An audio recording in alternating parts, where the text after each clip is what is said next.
सबसे बेस्ट तरीका है। विंसेंट को लगा कि उसका दिमाग खराब हो गया है।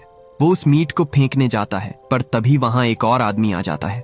उसे भी वही ईरानियन पोर्क चाहिए था जो कुछ देर पहले वो औरत लेकर गई थी। धीरे धीरे वो डेड बॉडी ईरानियन मीट के नाम से फेमस हो गई और दोनों ने उसे बेचकर ढेर सारा पैसा कमाया।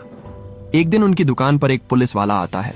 उसे देखकर उन दोनों के डर के मारे पसीने छूटने लगे। उन्हें लगा कि ये उनसे उस गुमशुदा वीगन के बारे में पूछताछ करने आया है, लेकिन ऐसा नहीं था। वो पुलिस वाला भी उनसे वही मीट खरीदने आया था। विंसेंट समझ नहीं पा रहा था कि आखिर इस मीट में ऐसा क्या है जो लोग इसे इतना पसंद कर रहे थे। एक रात वो खुद इसे ट्राई करता है और उसे रियलाइज होता है कि ये उसकी लाइफ का सबसे बेस्ट मीट था। सोफी विंसेंट से कहती है कि जिसे हमने मारा वो वीगन था। ये लोग मीट या कोई जानवरों से बनी चीजें नहीं खाते हैं, शायद इसलिए उसका मीट इतना टेस्टी था।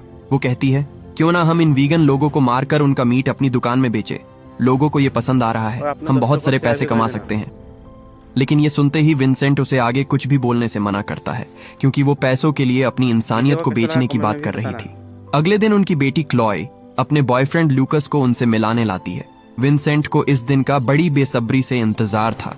उसने उस दिन बहुत अच्छा खाना बनाया था, लेकिन जैसे ही वो लूकस को खाना सर्व करता है, लूकस उसके बनाए डिनर को खाने से मना कर देता है। विंसेंट को पता चलता है कि लूकस भी वीगन है, जो नॉनवेज खाना तो छोड़ो, उसकी ओर देखना भी पसंद नहीं करता था।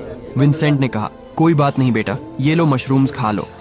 लेकिन लूकस उसे भी खाने से मना कर देता है, क्योंकि वो मशरूम गलती से चिकन को छू गया था। सोफी उसे खाली पेट नहीं भेजना चाहती थी, इसलिए वो उसके लिए केक लेकर आती है, लेकिन लूकस उसे भी खाने से मना कर देता है, क्योंकि उसमें उन लोगों ने अंडा डाला था।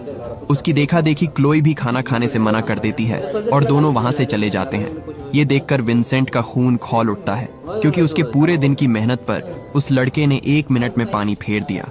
उसे रियलाइज होता है कि सोफी सही कह रही है, इन वीगन्स को दुनिया से खत्म कर देना चाहिए। उस रात वो दोनों एक वेगन रेस्टोरेंट में जाते हैं और वहां बैठे ढेर सारे वीगन्स लोगों के बीच अपने अगले शिकार की तलाश करने लगते हैं।